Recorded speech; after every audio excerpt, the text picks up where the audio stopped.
Channel learn easy. ഇന്ന് നമ്മള് class 6 chapter 1 ആയിട്ടുള്ള the wonderful world of science എന്നതിനെ കുറിച്ചിട്ടാണ് ചാപ്റ്ററിനെ കുറിച്ചിട്ടാണ് ഡിസ്കസ് ചെയ്യാൻ പോകുന്നത്. അപ്പൊ നമുക്കൊന്ന് നോക്കാം. Human beings we have always been curious about our surroundings. We start exploring our surroundings and asking questions right from our childhood. നമ്മൾ ചൈൽഡ്ഹുഡ് മുതലേ നമ്മളെ ചെറുപ്പകാലം മുതലേ നമ്മൾ എല്ലാ കാര്യങ്ങളും ഓരോ ക്വസ്റ്റ്യൻസ് ചോദിച്ചിട്ടാണ് നമ്മൾ വളർന്നു വന്നത്. എക്സാമ്പിള്, നിങ്ങൾ വളർന്നു വരുമ്പോൾ നിങ്ങൾ അമ്മയോട് അച്ഛനോട് ചോദിച്ചിട്ടുണ്ടാവും, ഇതെന്താ ഇങ്ങനെ, ഈ പൂവ് എന്താ ഇങ്ങനെ വിരിയുന്നത്, എന്തുകൊണ്ടാ ഈ ആകാശം ബ്ലൂ കളറിലെ, അങ്ങനെ ഓരോ കാര്യങ്ങളും അല്ലെ. അല്ലെങ്കിൽ നിങ്ങൾ കിച്ചണില് ഓരോ കാര്യങ്ങൾ നടക്കുമ്പോ ഇപ്പൊ നമ്മള് കുറച്ച് പയറും ഇതൊക്കെ അമ്മയൊക്കെ സോക്ക് ചെയ്യാൻ വെച്ചിട്ടുണ്ടാവും അല്ലെ. തലേ ദിവസം നൈറ്റിലൊക്കെ വെള്ളത്തിലിട്ട് സോക്ക് ചെയ്യാൻ വെച്ചിട്ടുണ്ടെങ്കിൽ അതിങ്ങനെ ചീർത്ത് വരും അല്ലെ, ഇങ്ങനെ ബൾജ് ചെയ്ത് വരുന്ന പോലെ കണ്ടിട്ടുണ്ടാവും. എന്തുകൊണ്ടാണ് അത് അങ്ങനെ അങ്ങനെ കാണുമ്പോൾ നിങ്ങൾ ഓരോരോ കാര്യങ്ങൾക്കും നിങ്ങൾക്ക് ഓരോ ഡൗട്ട് വരികയും നിങ്ങൾ ക്വസ്റ്റ്യൻസ് ചോദിക്കുകയും ചെയ്തിട്ടുണ്ടാവും അല്ലെ. ഇതൊക്കെ എന്താണ്, സയൻസിന്റെ ഒരു ഭാഗമാണെന്നാണ് പറയുന്നത്. നിങ്ങൾ വളരെ ക്യൂരിയസ് ആയതുകൊണ്ടാണ് നിങ്ങൾ എന്ത് ചെയ്യുന്നത്, ആ ക്വസ്റ്റ്യൻസ് ചോദിക്കുന്നത് അല്ലേ. ആ ക്യൂരിയോസിറ്റി ആണ് നമ്മുടെ സയൻസ് എന്ന് പറയുന്നത് ഒരു ഏറ്റവും ആവശ്യം, ഇമ്പോർട്ടന്റ് ആയിട്ടുള്ള കാര്യങ്ങൾ. അതുകൊണ്ട് തന്നെയാണ് ഈ ബുക്കിന്റെ പേരെന്താണ്, ക്യൂരിയോസിറ്റി എന്നാണ്. അല്ലെങ്കിൽ നിങ്ങളുടെ സയൻസ് ബുക്ക് 6 മുതലുള്ള സയൻസ് ബുക്കിന്റെ പേര് ക്യൂരിയോസിറ്റി എന്നാണ്. നിങ്ങളിപ്പോ 5th വരെ 4th-ലും 5th-ലും 3rd സ്റ്റാൻഡേർഡിലൊക്കെ EVS എന്നൊക്കെ പറഞ്ഞിട്ടാണ് പഠിച്ചിട്ടുണ്ടായിരുന്നത് അല്ലെ. സയൻസും സോഷ്യലും കൂടി EVS എന്ന് പറഞ്ഞ് പഠിച്ചു. ഇനി നിങ്ങൾ എന്താ ചെയ്യുന്നത്, ആ സയൻസിനെയും സോഷ്യലിനെയും നിങ്ങൾ സെപ്പറേറ്റ് ചെയ്യാണ്. സയൻസിനെ, സോഷ്യൽ എന്ന് പറഞ്ഞാൽ ചരിത്രം, നമ്മളെ ഹിസ്റ്ററി അല്ലെ, നമ്മളെ പണ്ട് കാലത്ത് നടന്ന കാര്യങ്ങളും ഒക്കെ ഉള്ളതിനെ അങ്ങനെ സോഷ്യൽ എന്ന് പറഞ്ഞിട്ട് നമ്മൾ സെപ്പറേറ്റ് ആയിട്ട് ഇനി പഠിക്കുകയാണ്.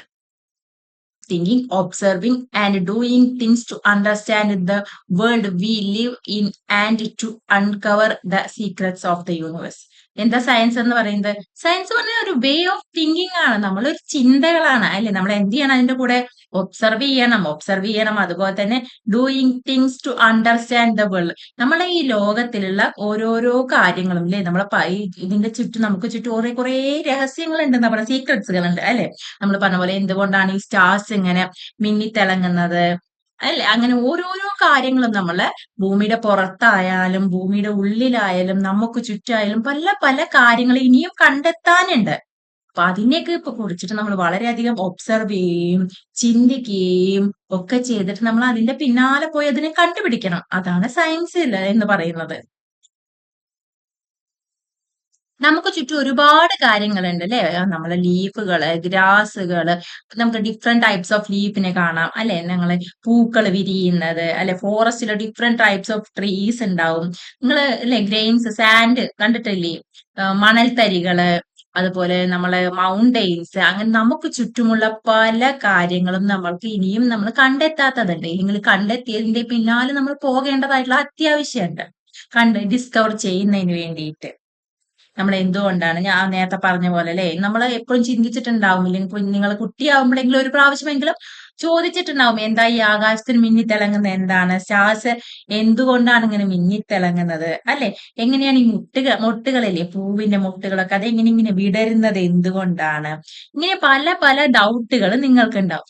നമ്മൾക്ക് അങ്ങനെ ഉണ്ടാവുന്ന ഡൗട്ടുകളിലേക്ക് പിന്നാലെ പോയിട്ട് നമ്മൾ അതൊക്കെ കണ്ടുപിടിക്കുക, കുറെ എക്സ്പെരിമെന്റുകളിലൂടെയും മറ്റും നമ്മൾ കണ്ടുപിടിക്കണം എന്നാണ് ഈ സയൻസിലൂടെ നമ്മൾ പറയുന്നത്. The most wonderful thing about science is that it is everywhere. സയൻസിന് ഒരു പ്രത്യേകതയുണ്ട്. സയൻസ് എന്ന് പറയുന്നത് നമുക്ക് എല്ലായിടത്തേലും കാണാൻ പറ്റും, നമുക്ക് ചുറ്റും എല്ലായിടത്തിലും. ഇപ്പൊ നിങ്ങൾ ഓഷ്യനിൽ നോക്കിയാൽ അവിടെ കാണാം അല്ലെ, നിങ്ങളൊരു മൗണ്ടെയിൻസിൽ നോക്കിയാലും ഫോറസ്റ്റിൽ നോക്കിയാലും, ഈവൻ നിങ്ങളുടെ വീട്ടിലെ കിച്ചണിൽ നോക്കിയാലും, നമുക്കുള്ള വീട്ടുകളിൽ പോലും നമുക്ക് പല സയൻസുകളും നമ്മളെ സയൻസിനെ ബേസ് ചെയ്തിട്ടാണ് നമ്മൾ പല കാര്യങ്ങളും നടക്കുന്നത്. അതൊക്കെ നമ്മൾക്ക് ഇനി പഠിക്കാൻ പോകുന്നതേ ഉള്ളൂ. പിന്നെ നമ്മള് കാറ് അല്ലെ, നമ്മൾ വണ്ടിയിൽ പോവാച്ച കാറുകൾ വർക്ക് ചെയ്യുന്നേ, അതിലുമുണ്ട് സയൻസ്. അങ്ങനെ നമുക്ക് ചുറ്റും നിങ്ങൾ എന്തെടുത്ത് നോക്കിയാലും അതിലെല്ലാം എന്താണ്, സയൻസുമായിട്ട് റിലേറ്റ് ചെയ്തിട്ടുള്ള എന്തെങ്കിലും കാര്യങ്ങൾ നമുക്ക് കാണാൻ കഴിയും. From the depth of the ocean to the vastness of outer space, from what is cooking in the kitchen to what is happening to the playground, some of the most groundbreaking discoveries have often come from the unexpected place. നമ്മൾ വിചാരിക്കുന്ന പല കാര്യങ്ങളും, പല സയൻസിലെ പല കണ്ടെത്തലുകളും നടന്നിട്ടുള്ളതൊക്കെ എന്താണ്, നമ്മൾ ഈ unexpected ഉള്ള പല സ്ഥലത്ത് നിന്നാണ്. അപ്പൊ ഗ്രാവിറ്റി എന്താണെന്ന് നിങ്ങൾക്ക് അറിയാലോ. ഗ്രാവിറ്റി എങ്ങനെ കണ്ടുപിടിച്ചതാ? ന്യൂട്ടൺ ഇങ്ങനെ ഇരിക്കായിരുന്നു അല്ലെ, ഒരു ആപ്പിൾ മരത്തിന്റെ ചുവട്ടിൽ ഇരിക്കുമ്പോ തലയിലേക്ക് ആപ്പിൾ വീണിട്ടാണ് എന്തുകൊണ്ടാ താഴേക്ക് വീണത്, മേലേക്ക് പോകത്ത് എന്തുകൊണ്ട് എന്ന് ചിന്തിച്ചത് അല്ലെ. അതുപോലെ അൺഎക്സ്പെക്ടഡ് ആയിട്ടുള്ള പല പ്ലേസുകളും, അത് നിങ്ങളുടെ പ്ലേ ഗ്രൗണ്ട് ആവാം, കിച്ചൺ ആവാം, എവിടെയായാലും നമുക്ക് അറിയില്ല. നമ്മൾ പ്രതീക്ഷിക്കാത്ത സ്ഥലങ്ങളിലൊക്കെയാണ് നമ്മളുടെ അടുത്തുള്ള ക്വസ്റ്റ്യൻസ് വരുന്നത്. അതിന്റെ പിന്നാലെ നമ്മൾ പോകുമ്പോഴാണ് പലതും കണ്ടുപിടിക്കുന്നത്. ഇവിടെ നിങ്ങൾക്ക് ഇതാ നല്ല പിക്ചറുകൾ തന്നിട്ടുണ്ട് അല്ലെ. സീയുടെ ആണെങ്കിലും ഗാലക്സിയുടെ ആണെങ്കിലും ഇതൊക്കെ നമ്മൾ കണ്ടുപിടിക്കാനും സയൻസുമായിട്ട് റിലേറ്റഡ് ആയിട്ടുള്ള കാര്യങ്ങളാണ്. കണ്ടോ, ഡെസേർട്ട് ആണെങ്കിലും സീ ആണെങ്കിലും മൗണ്ടെയിൻസ് ആണെങ്കിലും ഇതിലെല്ലാം നമ്മൾക്ക് is like A giant and unending എന്താ ജിഗ്സോ പസിൽ എന്താണെന്ന് അറിയോ നിങ്ങൾക്ക് മാറ്റി. ഇപ്പൊ ഞാൻ ഒരു എക്സാമ്പിൾ പറയാം.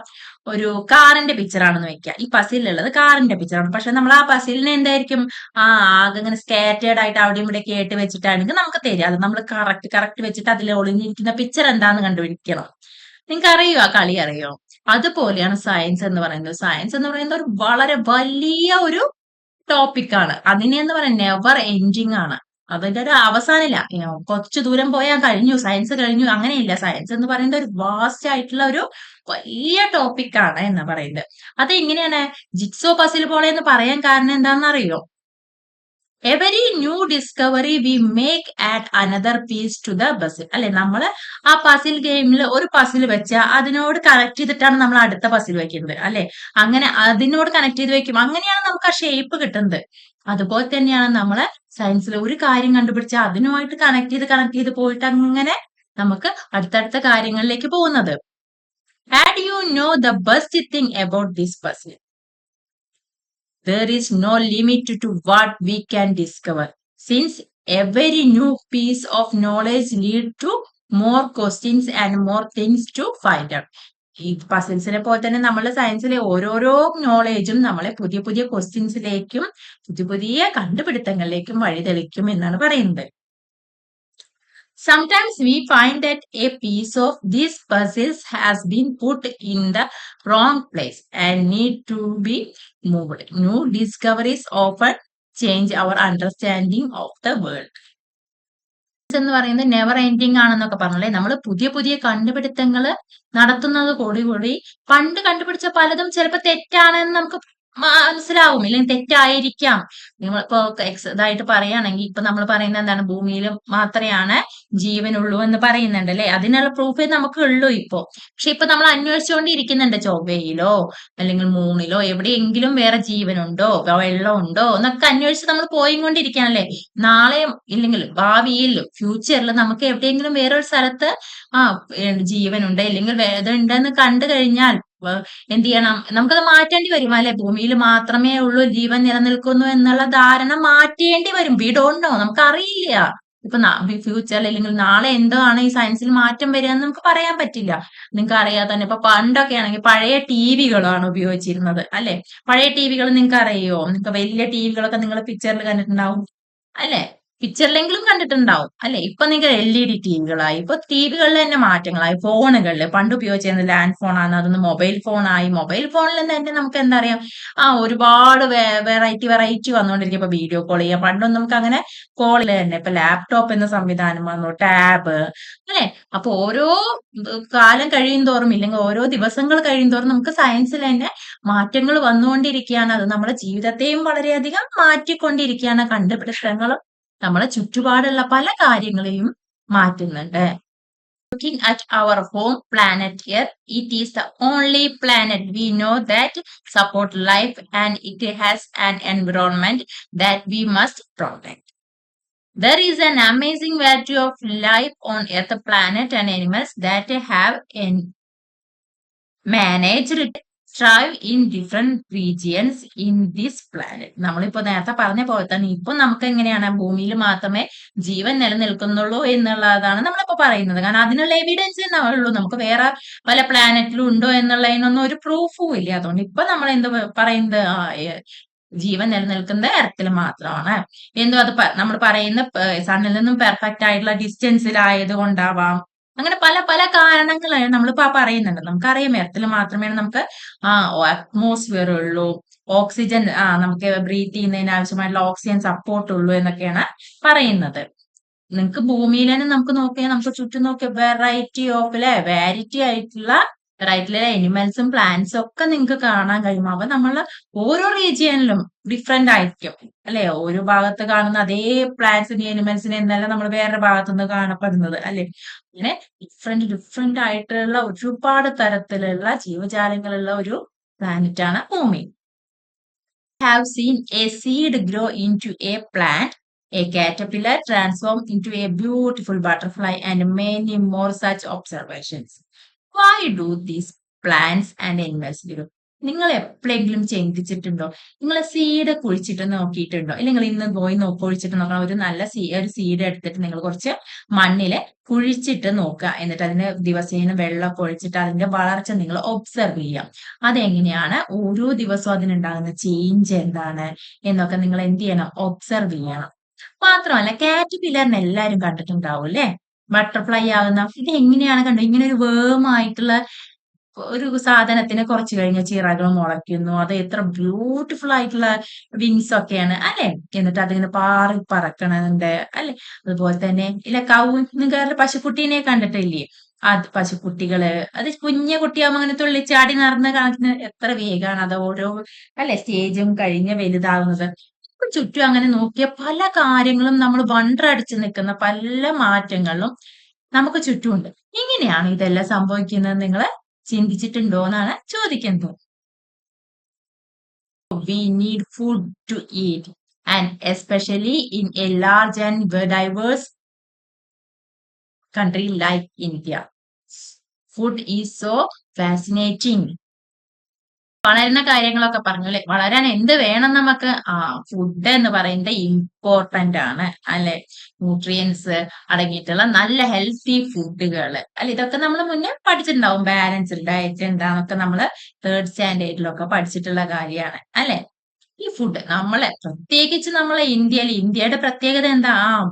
ഭാഗത്ത് പലതരത്തിലുള്ള ഭക്ഷണങ്ങളാണ് അല്ലെ. കേരളത്തിലുള്ളതല്ല, തമിഴ്നാട്, കർണാടക, ആന്ധ്ര, മഹാരാഷ്ട്ര എല്ലായിടത്തും ഭയങ്കര ഡിഫറെന്റ് ആയിട്ടുള്ള ഭക്ഷണങ്ങൾ, വളരെ വെറൈറ്റി ആയിട്ടുള്ള ഫുഡുകൾ ഉള്ള ഒരു സ്ഥലമാണ് ഇന്ത്യ എന്ന് പറയുന്നത്. അതും നമുക്ക് അങ്ങനെ അത്രയും ടേസ്റ്റി ആയിട്ടുള്ള ഡിഷസുകളാണ് അല്ലെ. നിങ്ങൾക്ക് ഈ പിക്ചറിൽ തന്നെ കാണാം എത്ര വെറൈറ്റി ആയിട്ടുള്ള ഫുഡാണ് അല്ലെ.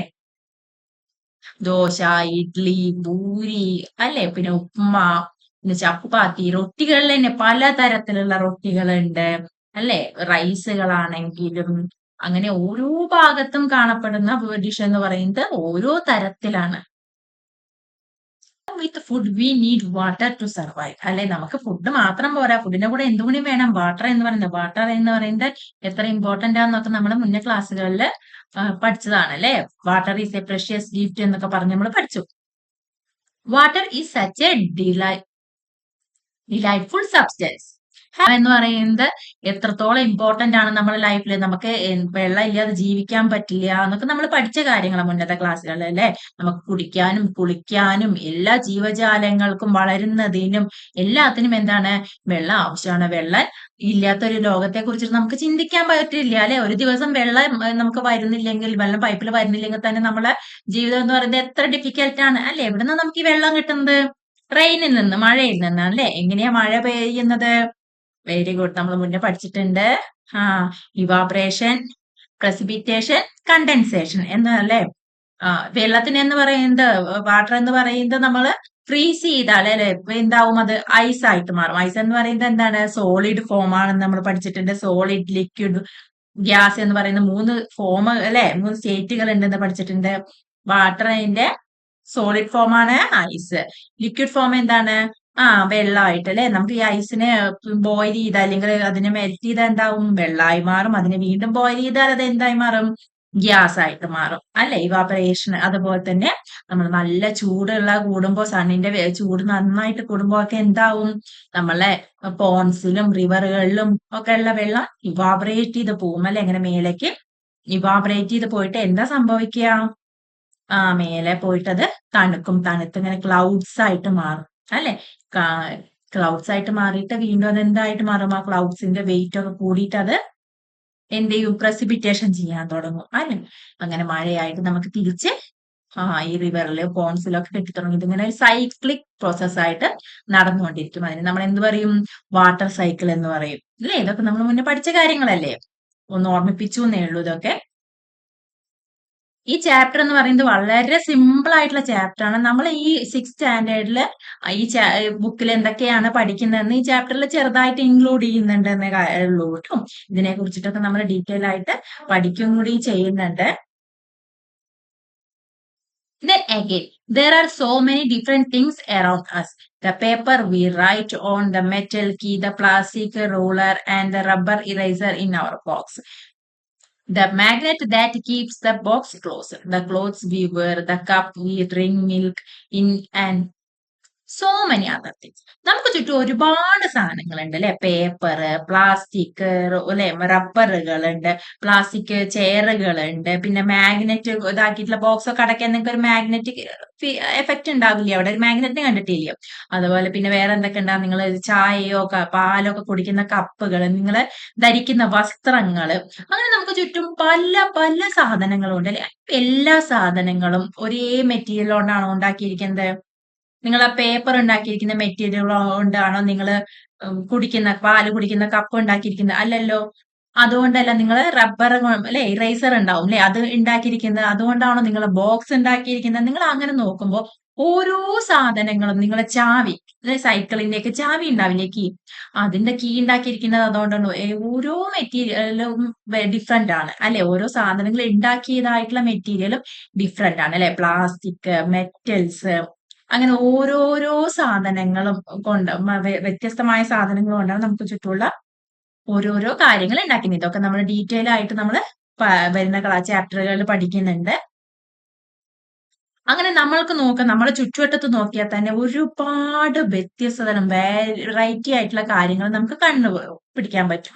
എർത്തിൽ മാത്രല്ല, നമ്മളെ എർത്തിന്റെ പുറമേക്ക് നിങ്ങൾ നോക്കിയാലും ഉണ്ടല്ലേ ഒരുപാട് കാര്യങ്ങള്. സണ്ണ്, മൂണ്, സ്റ്റാർസ്, ഇതിന്റെ കാര്യങ്ങളൊക്കെ നമ്മൾ വണ്ടറാണ്. എന്തുകൊണ്ടാണ് സൺ ഇങ്ങനെ ആയത്? ഇവിടുന്ന് എന്തുകൊണ്ടാണ് ഡിഫറെന്റ് ആയിട്ട് നമുക്ക് തണുപ്പ് കാലത്ത് ഇത്ര ചൂട് കിട്ടുന്നില്ല, സമ്മറിൽ കൂടുതൽ ചൂട് കിട്ടുന്നു, അത് എന്തുകൊണ്ടാണ്? മൂണിനെ ഡെയിലി നമ്മൾ ഒരുപോലെയാണോ കാണുന്നത്? അല്ലല്ലോ, വ്യത്യസ്തമായിട്ടാണ്. അതുകൊണ്ടാണ്. സ്റ്റാർസ് എന്തുകൊണ്ടാണ് ഷൈൻ ചെയ്യുന്നത്? അല്ലെ? അല്ലെങ്കിൽ സ്റ്റാറുകൾക്ക് ഇത്രയേ വലിപ്പമുള്ളൂ, അത് കുറേ വലിപ്പം? ഇങ്ങനെ നിങ്ങൾക്ക് ഒരുപാട് ക്വസ്റ്റ്യൻസ് ഭൂമിക്ക് ഉള്ളിൽ മാത്രമല്ല പുറമെ കുറിച്ചിട്ടും നിങ്ങൾക്ക് ഒരുപാട് സയൻസ് റിലേറ്റഡ് ആയിട്ടുള്ള കാര്യങ്ങളിൽ നിങ്ങൾക്ക് എന്തുണ്ടാവും? ക്വസ്റ്റ്യൻസ് ഉണ്ടാവും അല്ലെ? You are learning about the structure of leaf, discovering how things move, separating the skin of a peanut. We hope each chapter നിങ്ങളെ ഈ 6th സ്റ്റാൻഡേർഡിലെ ഓരോ ചാപ്റ്ററും നിങ്ങളെ ഓരോ കാര്യങ്ങളെ കുറിച്ച് ചിന്തിക്കുന്നതിനും അതിനെക്കുറിച്ച് കൂടുതൽ കൂടുതൽ ക്യൂരിയസ് ആകുന്നതിനൊക്കെ നിങ്ങളെ ഈ ഇതിൽ ഹെൽപ്പ് ചെയ്യുമെന്നാണ് പറയുന്നത്. Hope your pen stops right. What would you do? You would ask yourself the question. നിങ്ങള് എഴുതിക്കൊണ്ടിരിക്കുകയാണ്, നിങ്ങളിപ്പോ ക്ലാസ്സിലേക്ക് എഴുതിക്കൊണ്ടിരിക്കുകയാണെന്ന് വിചാരിക്കുക. എന്താണ്? നിങ്ങളെ പെണ്ണ് എഴുതൽ നിർത്തി, നിങ്ങളെ പെണ്ണ് എഴുതുന്നത് സ്റ്റോപ്പ് ആയി വിചാരിക്കുക. നിങ്ങൾ ഫസ്റ്റ് എന്താ ചെയ്യുക? ആദ്യം ചിന്തിക്കില്ലേ, എന്തുകൊണ്ട് എന്റെ പെണ്ണ്? What would you do? നിങ്ങൾ എന്താ ചെയ്യുക? നിങ്ങൾ ആദ്യം ചിന്തിക്കില്ലേ? ആദ്യം ക്വസ്റ്റ്യൻ ആണ് നിങ്ങളുടെ മനസ്സിൽ വരിക, എന്തുകൊണ്ട് എന്റെ പെണ്ണ് നിന്നു എന്നുള്ളത്. അപ്പൊ നിങ്ങൾ ഗസ് ചെയ്യും, ചിലപ്പോ അതെന്തായിരിക്കാം? എന്റെ മഷി തീർന്നതായിരിക്കാം പെന്നില്, അല്ലെ ഇങ്ക് തീർന്ന ഫിനിഷ് ആയതായിരിക്കാം എന്ന് നിങ്ങൾ ഗസ് ചെയ്യും. ഗസ് ചെയ്തിട്ട് നിങ്ങൾ എന്ത് ചെയ്യും? അത് ആ പെൻ ഓപ്പൺ ചെയ്ത് നോക്കും. എന്താണെന്ന് നിങ്ങൾ ആ റീസൺ കണ്ടുപിടിക്കുന്നതിനായിട്ട് നിങ്ങൾ അത് എന്ത് ചെയ്യും? ടെസ്റ്റ് ചെയ്യും. അത് ഓപ്പൺ ചെയ്ത് ടെസ്റ്റ് ചെയ്യും. ചിലപ്പോ എന്തായിരിക്കാം? നിങ്ങളത് ആ ഇങ്കിന്റെ ട്യൂബ് എന്ന് പറയുന്നത് കാലിയായിട്ട് എംപ്റ്റി ആണെന്ന് കണ്ടാൽ നിങ്ങൾക്ക് എന്ത് ചെയ്യാം? ഞാൻ വിചാരിച്ചത് ശരിയായിരുന്നു, എന്റെ ഗസ് കറക്റ്റ് ആയിരുന്നു, അല്ലെ, മൈ ഗസ് വാസ് കറക്റ്റ് എന്ന് നിങ്ങൾ കൺക്ലൂഷനിലേക്ക് എത്തും. ഇല്ല, അത് മഷിയൊക്കെ ഉണ്ട്, നിങ്ങൾ ഇങ്കൊക്കെ ഫുള്ളാണ് റീഫില്ലില്. അപ്പൊ എന്താ നിങ്ങൾ വിചാരിക്കും, എന്റെ ഇതെന്താണ്, ഫില്ലാണല്ലോ, മഷിയൊക്കെ ഉണ്ടല്ലോ, ഇങ്കൊക്കെ ഉണ്ടല്ലോ, പിന്നെ എന്തുകൊണ്ട് ഇത് എഴുതുന്നില്ല പെന്ന്? അപ്പൊ നിങ്ങൾ അടുത്ത ഒരു ഗസിലേക്ക് വരും. ചിലപ്പോ ആ ഇങ്ക് എന്തായിരിക്കാം? ഡ്രൈ ആയതായിരിക്കാം, അല്ലെ? അങ്ങനെ നിങ്ങൾ ഓരോരോ ഗസിലേക്ക് വരും. പിന്നെ അത് നിങ്ങൾ അതിന് ഒരു എക്സ്പെരിമെന്റ് ചെയ്ത് നോക്കും. അങ്ങനെയല്ലേ നിങ്ങൾ ചെയ്യാറ്? ഇതന്നെയാണ് എന്ത് ചെയ്യാറ്? സയന്റിസ്റ്റുകളും സയൻസ് തെളിയിക്കുന്നതിന് വേണ്ടിയിട്ട് ഓരോ കാര്യങ്ങൾ സയന്റിഫിക്കലി പ്രൂവ് ചെയ്യുന്നതിന് വേണ്ടി ചെയ്യാറുള്ളത്. അപ്പൊ ഒരു കണക്കിന് പറഞ്ഞപ്പോ നമ്മളെല്ലാവരും എന്താണ് സയന്റിസ്റ്റ് ആണ് അല്ലെ? സയന്റിഫിക് മെത്തേഡ് ഫോളോ ചെയ്യുന്നവരൊക്കെ നമുക്ക് എന്ത് വിളിക്കാം? സയന്റിസ്റ്റ് എന്ന് ഒരു കണക്കിന് വിളിക്കാം. You would know that your guesses was correct. But suppose you found that the ink was not finished. Now, what would you do? You would make another guess. അല്ലെ? Perhaps the ink might have dried up. To test if this guess is correct or not, you will try something else. This is exactly how science work. ഇതാണ് ശരിക്കും science work ചെയ്യുന്ന ഒരു രീതി. The way you tried to find out why your pen stopped writing is an example of the scientific method. അപ്പൊ നമ്മൾ അറിഞ്ഞോ അറിയാതെയോ നമ്മളെ ചുറ്റും പല കാര്യങ്ങളും നമ്മൾ ഒരു സയന്റിഫിക് മെത്തേഡിലൂടെയാണ് പ്രൂവ് ചെയ്യാറ്. നമ്മൾ write about a similar problem that you tried to solve. ഇതുപോലെയുള്ള മുന്നേ ഉണ്ടായില്ല എന്തെങ്കിലും സിമിലർ പ്രോബ്ലംസ് നിങ്ങൾ സോൾവ് ചെയ്തിട്ടുള്ള കാര്യങ്ങൾ പ്രോബ്ലംസ് ഉണ്ടെങ്കിൽ അതിനെ കുറിച്ച് എഴുതാനാ പറയുന്നത്. What step did you take? എന്ത് സ്റ്റെപ്പുകളാണ് നിങ്ങൾ അത് സോൾവ് ചെയ്യാൻ വേണ്ടിയിട്ട് എടുത്തത് എന്നൊക്കെ കുറിച്ചിട്ട് Science is not just about memorizing facts and figures or doing experiment. It is about following a step-by-step process that help us find answers to our questions. നമ്മൾക്കൊരു questions ഉണ്ടാവുമ്പോൾ അതിൽ സ്റ്റെപ്പ് ആയിട്ട് ആ പ്രോസസ്സിലൂടെ കടന്നു പോയിട്ട് കണ്ടുപിടിക്കേണ്ടതാണ് അതിന്റെ ആൻസർ എന്ന് പറയുന്നത്. അല്ലാതെ സയൻസ് എന്ന് പറയുന്നത് നമുക്ക് ബൈ ഹാർട്ട് പഠിക്കാനുള്ള ഒരു കാര്യമൊന്നും അല്ല. സയൻസ് പറയുന്നത് നമ്മൾ എൻജോയ് ചെയ്തിട്ട് നമ്മൾ അതിന് അറിഞ്ഞ് മനസ്സിലാക്കേണ്ട ഒരു കാര്യമാണ്. അല്ലാതെ ബൈ ഹാർട്ട് പഠിക്കുക എന്ന് പറയുന്നത് സയൻസിന്റെ ഒരു ഭാഗമേ അല്ല. അതിനുവേണ്ടി നമ്മൾ എന്തൊക്കെ ചെയ്യണം? First, we observe something that we find interesting or we do not understand. നമുക്ക് മനസ്സിലാകാത്തതോ അല്ലെങ്കിൽ നമുക്ക് എന്തെങ്കിലും ഫൈൻഡ് ഔട്ട് ചെയ്യേണ്ടത് അല്ലെങ്കിൽ കണ്ടുപിടിക്കേണ്ടതായിട്ടുള്ള ഇൻട്രസ്റ്റിംഗ് ആയിട്ടുള്ള എന്തെങ്കിലും കാര്യം ഉണ്ടെങ്കിൽ അതിനെ ഒബ്സർവ് ചെയ്യുക എന്നുള്ളതാണ് first step. This make us wonder and perhaps think of a question about. അത് ചിലപ്പോൾ നമ്മളെ എങ്ങോട്ടായിരിക്കും ലീഡ് ചെയ്യുന്നത്? ഒരു വണ്ടർ ആയിട്ട് അല്ലെങ്കിൽ അത്ഭുതപ്പെടുത്തുന്ന ഒരു കാര്യത്തിലേക്കായിരിക്കും, ഇല്ലെങ്കിൽ കൂടുതൽ ക്വസ്റ്റ്യൻസിനെ കുറിച്ച് ചിന്തിക്കുന്ന രീതിയിലേക്കാവും. Then we guesses a possible answer to that question. നമ്മളത് എന്ത് ചെയ്യും? നമ്മൾ നേരത്തെ പെന്നിന്റെ കാര്യത്തിൽ ചെയ്ത പോലെ നമ്മൾ കുറെ ക്വസ്റ്റ്യൻ ആൻസറുകൾ ഗസ് ചെയ്യും. പിന്നെ അതെന്ത് ചെയ്യും? We test this guess through experiments or more observation. അല്ലെ, നമ്മൾ ആ പെന്നിലെ മഷി തീർന്നതായിരിക്കാം എന്ന് ഫസ്റ്റ് നമ്മൾ ഗസ് ചെയ്തു. തീർന്നതായിരിക്കാം എന്ന് പറഞ്ഞാൽ നമ്മൾ മിണ്ടാതിരുന്നില്ലേ അവിടെ? അത് അഴിച്ചു നോക്കിയില്ലേ? അതാണോ എന്ന് നമുക്ക് അതിന് പ്രൂഫ്, തെളിവ് വേണം. അതിന് നമ്മൾ എക്സ്പെരിമെന്റ് ചെയ്ത് നോക്കി, തുറന്നു നോക്കി അല്ലെ, എന്നിട്ട് ഒബ്സർവ് ചെയ്ത് നോക്കി. Try to analyze the result to see if it actually answer the question. അല്ലെ, എന്നിട്ട് നമ്മൾ അതിന്റെ റിസൾട്ട് അല്ലെ അതിനൊരു ആക്ച്വൽ ആയിട്ടുള്ള ഒരു ആൻസർ കിട്ടുന്നതിന് വേണ്ടിയിട്ട് നമ്മൾ ആ ക്വസ്റ്റ്യനൊരു ആൻസർ കിട്ടുന്നതിനായിട്ട് ഈ സ്റ്റെപ്പിലൂടെയൊക്കെ നമ്മൾ കടന്നുപോയി. Scientists are people who follow the scientific method to solve problems or to discover new things. നമ്മൾ പറഞ്ഞു സയന്റിസ്റ്റുകൾ എന്താ പറയുന്നത്? ഈ സയന്റിഫിക് മെത്തേഡുകളിലൂടെ കടന്നു പോയിട്ടാണ് ഓരോ അവരെ ക്വസ്റ്റ്യനുകളും അല്ലെങ്കിൽ അവരെ പ്രോബ്ലംസുകളും സോൾവ് ചെയ്യുന്നതും പുതിയ പുതിയ കാര്യങ്ങൾ കണ്ടുപിടിക്കുന്നതും. But anyone who follows a scientific method is working like a scientist. Someone cooking food may be wondering, dal has spilled out of the cooker. Was there too much water? അല്ലേ, നമ്മള് പെണ്ണിന്റെ കാര്യത്തിൽ മാത്രമല്ല നമ്മളെ ചുറ്റും ഓരോ കാര്യങ്ങളും ഇപ്പൊ കിച്ചണിലായിക്കോട്ടെ, കിച്ചണിൽ ഇപ്പൊ അമ്മയോ അച്ഛനോ അല്ലെങ്കിൽ അമ്മൂമ്മയോ ആരെയാണെങ്കിലും കുക്കറിൽ എന്ത് വെച്ചിരിക്കുകയാണ്? ദാൽ വെച്ചിരിക്കുകയാണ്. അപ്പൊ ദാല് കുക്കർ വിസിലടിക്കുമ്പോ ദാൽ എന്ത് ചെയ്യുന്നുണ്ട്? അതിന്റെ ഇങ്ങനെ പുറത്തു കൂടെ നിങ്ങൾ പിക്ചറിൽ കാണുന്നില്ലേ? ആ പുറത്തു കൂടെ ഇങ്ങനെ പോകുമ്പോ അമ്മയാണെങ്കിൽ എന്ത് ചിന്തിക്കാണ്? എന്തുകൊണ്ടാ അപ്പൊ ഇത് കൂടെ പുറത്തേക്ക് പോയത്? അത് വെള്ളം കൂടുതലായത് കൊണ്ടാണോ? അപ്പൊ എന്നിട്ട് അത് അവര് ചെക്ക് ചെയ്യും അല്ലെ, അത് ഫ്ലെയിം ഒക്കെ ഓഫ് ആക്കി അത് കൂളായ ശേഷം അത് തുറന്നു നോക്കി ചെക്ക് ചെയ്യും. അതാണോ, അത് കറക്റ്റ് ആണോ എന്ന് ചെക്ക് ചെയ്തിട്ട് അവര് എന്ത് ഉറപ്പുവരുത്തും. അല്ലാന്നുണ്ടെങ്കിൽ എന്താണ്, വേറെ വല്ല കാരണം കൊണ്ടാണോ അല്ലെ, അത് വിസിലടിക്കുന്നതിന്റെ അവിടെ എന്തെങ്കിലും ബ്ലോക്ക് ആയതുകൊണ്ടാണോ? അങ്ങനെ നമ്മൾ പല കാര്യങ്ങളും നമ്മൾ ആദ്യം ഗസസ് വരുത്തും. പിന്നെ അത് എന്ത് ചെയ്യണം? അതിന് പ്രൂഫ് അത് നമ്മൾ ചെയ്ത് നോക്കും. അത് അതിന് ഇത് വേണ്ടേ, തെളിവ് വേണ്ടേ നമുക്ക്? നമ്മളെ ഗസ് ഇത് മാത്രം ഇരുന്നുകൊണ്ട് കാര്യമില്ലല്ലോ. എന്നിട്ട് നമ്മൾ അത് നെക്സ്റ്റ് സ്റ്റെപ്പിലേക്ക് പോകും. ഇപ്പൊ നമ്മൾക്ക് ചുറ്റും കിച്ചണിലാണെങ്കിലും പിന്നെ ഇപ്പൊ നമ്മള് സൈക്കിളിന്റെ ടയർ അത് കാറ്റ് പോയി എന്ന് വിചാരിക്കുക. നിങ്ങൾ കാറ്റടിച്ചത് കാറ്റ് കേറുന്നില്ല അല്ലെങ്കിൽ ഫ്ലാറ്റ് ആയി, നിങ്ങൾ എന്ത് ചെയ്യും? ആദ്യം നിങ്ങൾ ഗസ് ചെയ്യും. അത് ചിലപ്പോ എന്താ പല എയർ ലീക്കും ഉണ്ടാവുന്നതായിരിക്കാം ടയറില് അല്ലെ? എന്നിട്ട് നിങ്ങൾ എന്ത് ചെയ്യും? അല്ലെ പിക്ചറിൽ കാണുന്ന പോലെ അത് ചെക്ക് ചെയ്യും. അതേപോലെ തന്നെ ഒരു ഇലക്ട്രീഷ്യൻ വന്നു, ഒരു ബൾബ് കത്തണില്ല. ഒരു ഇലക്ട്രീഷ്യനെ വിളിച്ചാൽ ആദ്യം അയാൾ എന്ത് ചെയ്യും? ബൾബിന്റെ ആണോ പ്രശ്നം, അതോ സ്വിച്ചിന്റെ ആണോ, അതോ വയറിന്റെ ആണോ? അയാൾ ആദ്യം ഒന്ന് ഗസ് ചെയ്യും. ചിലപ്പോൾ അത് ബൾബിന്റെ ആയിരിക്കാം. എന്നിട്ട് അത് കൺഫേം ചെയ്യും. അല്ല ബൾബിന്റെ അല്ലെങ്കിൽ എന്ത് ചെയ്യും? അടുത്ത കാര്യത്തിൽ ഗസിലേക്ക് പോകും. ചിലപ്പോൾ സ്വിച്ച് ആയിരിക്കാം വർക്ക് ചെയ്യാത്തത്, സ്വിച്ച് കാണുന്ന പ്രശ്നമുണ്ടോ എന്ന് ചെക്ക് ചെയ്യും. എന്നിട്ട് ചിലപ്പോൾ അത് സ്വിച്ചിനായിരിക്കാം പ്രശ്നം എന്ന് വെച്ചാൽ അവിടെ എന്ത് ചെയ്യും? കറക്റ്റ് ചെയ്യും. ഇല്ലാന്നുണ്ടെങ്കിലോ അതും അല്ല പ്രശ്നമെങ്കിൽ പിന്നെ അടുത്ത ഗസിലേക്ക് പോകും. ചിലപ്പോൾ അതിന്റെ ഇടയിലുള്ള വയറുകൾക്കായിരിക്കാം പ്രശ്നം. അങ്ങനെ നമ്മൾ ഓരോ കാര്യങ്ങളും ഇങ്ങനെ എന്താണ് ആദ്യം ഒരു ഗസസ് എടുക്കും, എന്നിട്ട് അത് സോൾവ് ചെയ്യാൻ വേണ്ടിയിട്ട് പോവും, അല്ലെ? Activity 2. Describe a daily life situation where you think someone was following a scientific method.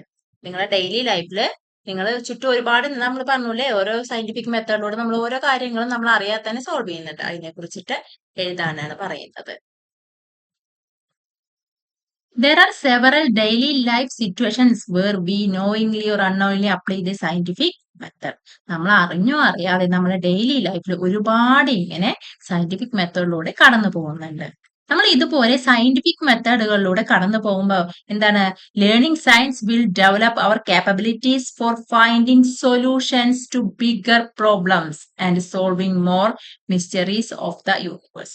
നമ്മളെ വലിയ വലിയ പ്രോബ്ലംസ് സോൾവ് ചെയ്യുന്നതിന് നമ്മളെ കേപ്പബിൾ ആക്കും. അങ്ങനെ നമ്മൾ പിന്നെ എന്താണ്? Solving more mysteries of the യൂണിവേഴ്സിന്റെ കൂടുതലായിട്ടുള്ള മിസ്റ്ററീസ് ഒക്കെ സോൾവ് ചെയ്യുന്നതിനും ഒക്കെ നമ്മളെ കേപ്പബിൾ ആക്കും. ഇത്തരത്തിലൂടെ ഈ സയന്റിഫിക് മെത്തേഡിലൂടെ കടന്നു പോകുമ്പോൾ, അല്ലെ? നമ്മളത് ഓരോ സിമ്പിൾ സ്റ്റെപ്പായിട്ട് കടന്നു പോവാന്നാണ്. അപ്പൊ അതവിടെ ഒരു ക്ലാരിഫിക്കേഷൻ ഉണ്ട്. അപ്പൊ നമ്മൾ എത്ര വലിയ പ്രോബ്ലംസ് ആണെങ്കിലും നമുക്കത് സൊല്യൂഷൻ കണ്ടുപിടിക്കാൻ പറ്റും. ഈ സയൻസ് എന്ന് പറയുന്നത്, ഇല്ലെങ്കിൽ സയന്റിഫിക് എക്സ്പെരിമെന്റ് എന്ന് പറയുന്നത് ചെയ്യുന്നതിന് എന്ത് വേണം? ഫസ്റ്റ് വേണ്ടത് നമുക്ക് ക്യൂരിയസ് ആയിരിക്കണം. നമ്മളെ ക്യൂരിയോസിറ്റി വേണം. എങ്കിൽ മാത്രമേ നമുക്ക് അതുപോലെ ആസ്കിങ് ക്വസ്റ്റ്യൻസ് ചോദിക്കണം. ഇങ്ങനെയൊക്കെ ചെയ്താൽ മാത്രമേ നമുക്ക് എന്ത് ചെയ്യുള്ളൂ? സയൻസ് പഠിക്കുന്നതിനും കൂടുതൽ ഇൻട്രസ്റ്റിംഗ് ആയിട്ടുള്ള പുതിയ പുതിയ കാര്യങ്ങളിലേക്ക് കടന്നു പോകുന്നതിനുള്ള ഒരു if you have to ask why about something, what would you ask about? നിങ്ങൾ ഇതിനു മുന്നേ എന്തുകൊണ്ടാ അതിങ്ങനെ സംഭവിച്ചതെന്ന് ചോദിച്ചിട്ടുള്ള എന്തെങ്കിലും കാര്യങ്ങളൊക്കെ ഉണ്ടായിട്ടുണ്ടാവില്ലേ? ഇപ്പൊ ഉദാഹരണമായിട്ട് മൂണിന്റെ കാര്യം ഉണ്ടാവും, അല്ലെ? ഡെയിലിയിൽ നമ്മളുടെ മൂണിനെ കാണുന്ന ഡിഫറെന്റ് രീതിയിലാണ്, അല്ലെ? സ്ട്രക്ചറിലാണ്. ഇപ്പൊ എന്തുകൊണ്ടാ അങ്ങനെ സംഭവിച്ചതെന്ന് ചോദിച്ചിട്ടുണ്ടാവും. അതുപോലെ തന്നെ വേറെ പല കാര്യങ്ങളും നിങ്ങൾക്ക് ചുറ്റും നിങ്ങൾ ചോദിച്ചിട്ടുണ്ടാവും, അല്ലെ? അങ്ങനത്തെ ആ ക്വസ്റ്റ്യനെ കുറിച്ചിട്ടാണ് എഴുതാൻ പറയുന്നത്. Try to write down how you would attempt to find an answer to your question. നിങ്ങളുടെ ആ സംശയത്തെ എങ്ങനെയാണ് നിങ്ങൾ സോൾവ് ചെയ്യാൻ ശ്രമിച്ചത് എന്നുള്ളതിനെ കുറിച്ചിട്ട് എഴുതാനാണ് പറയുന്നത്. നിങ്ങൾ science is rarely done alone. Scientist across the world works together, often in large teams. So if you cannot find an answer yourself, ask your friends to help you out. It is always more fun to discover things together. ഈ science എന്ന് പറയുന്നത് ഒറ്റയ്ക്ക് ചെയ്യേണ്ട കാര്യമല്ല. നിങ്ങൾ ഇവിടെ നോക്കിയാലും കാണാം, സയന്റിസ്റ്റുകൾ ഓരോ ഗ്രൂപ്പുകളായിട്ടാണ് ഉണ്ടാവുക. അവർ ഗ്രൂപ്പുകളായിട്ടാണ് ഓരോ പ്രോബ്ലംസും സോൾവ് ചെയ്യുന്നതും പുതിയ പുതിയ കാര്യങ്ങൾ കണ്ടുപിടിക്കുന്നതും. നിങ്ങളെ സ്കൂളിലാണെങ്കിലും നിങ്ങൾ ഓരോ ആക്ടിവിറ്റിയും ചെയ്യുന്ന ഗ്രൂപ്പ് ആക്ടിവിറ്റി ആയിട്ടായിരിക്കും, അല്ലെ? അപ്പൊ നിങ്ങൾ ഫ്രണ്ട്സിന്റെ കൂടെ കുറച്ച് കൊടുത്തിട്ട് എൻജോയ് ചെയ്തിട്ട് നിങ്ങൾക്ക് എന്തെങ്കിലും ഒരു ഡൗട്ടോ ആൻസർ കിട്ടായോ എന്തെങ്കിലും ഉണ്ടെങ്കിൽ നിങ്ങൾ അത് നിങ്ങളുടെ ഫ്രണ്ട്സിനോട് ഷെയർ ചെയ്യണം. അവർക്കും ഇതുപോലെ കൂടുതൽ ക്വസ്റ്റ്യൻസുകൾ ഉണ്ടാവും. ആ ക്വസ്റ്റ്യനുകൾക്ക് ചിലപ്പോൾ അതിന് നിങ്ങൾക്കൊരു ആൻസറുകൾ ഉണ്ടായിരിക്കാം, ഇല്ലെങ്കിൽ നിങ്ങൾക്ക് തമ്മിൽ അതിലേക്ക് ഒരു റിസൾട്ടിലേക്ക് എത്തിച്ചേരാൻ കഴിയുന്നതായിരിക്കും. അതുകൊണ്ട് സയൻസ് എക്സ്പെരിമെന്റ്സ്, സയൻസ് എന്ന് പറയുന്നത് ഒരു ഗ്രൂപ്പ് ആക്ടിവിറ്റിയുടെ ഭാഗമാണ്. അതൊന്നും ഒറ്റയ്ക്ക് ചെയ്യേണ്ട ഒരു കാര്യമല്ല എന്നാണ് പറയുന്നത് നമ്മൾ. ഇതിന്റെ അർത്ഥം നിങ്ങൾ ഗ്രേഡ് 6 എന്താണ് എല്ലാ സയൻസിന്റെയും കാര്യങ്ങൾ പഠിക്കും, ഇല്ലെങ്കിൽ എല്ലാം ഡിസ്കവർ ചെയ്യും, അതൊന്നുമല്ല ഇതിന്റെ അർത്ഥം. നമ്മൾ ഇതിന്റെ ഫസ്റ്റ് സ്റ്റെപ്പാണ്, അല്ലെ? ഇനി ഒരു 5-6 വർഷം നിങ്ങൾ സയൻസ് എന്ന് പറയുന്നത് എന്താണ്, ഏതാണ് എന്നൊക്കെ പറഞ്ഞ് കൂടുതൽ സയൻസിന്റെ വിശാലമായിട്ടുള്ള വാസ്റ്റ് ആയിട്ടുള്ള ഒരു ഏരിയയിലേക്ക് കടക്കും. ഇപ്പൊ നിങ്ങൾ ചെറുതായിട്ട് സയൻസിലേക്ക് ഇങ്ങനെ എൻട്രി ചെയ്യാണ്, അല്ലെ? ഇതുവരെ EVS എന്ന് പറഞ്ഞിട്ടാണ് നമ്മൾ പഠിച്ചത്. നമ്മൾ അതിനെ സയൻസ് എന്ന് പറഞ്ഞിട്ടുള്ള പുതിയൊരു കാര്യത്തിലേക്ക് കടക്കാണ്. അപ്പൊ അതെന്ന് പറയുന്നത് ഈ ഗ്രേഡ് 6 എന്ന് പറയുന്നത് സയൻസ് ഫുള്ള് പഠിച്ചു തീർക്കാനുള്ളതാണെന്നൊന്നും വിചാരിക്കേണ്ട. ഇതെന്ന് പറയുന്നത് എന്താണ്? ഒരു എൻട്രി മാത്രമാണ്. അപ്പൊ ഈ ചാപ്റ്റർ ഇവിടെ അവസാനിക്കുകയാണ്. വളരെ സിമ്പിൾ ആയിട്ടുള്ള ചാപ്റ്റർ ആണ്. നമ്മൾ ടോട്ടൽ ഈ 6th എന്തൊക്കെയാണ് പഠിക്കണതെന്നുള്ളതിന്റെ ഒരു ഷോർട്ട് ആയിട്ടുള്ള ഒരു ഫോം ആണ് ഇത്. അപ്പൊ അടുത്ത ചാപ്റ്ററുമായിട്ട് നമുക്ക് അടുത്ത വീഡിയോയിൽ കാണാം. അതുവരേക്കും ബൈ.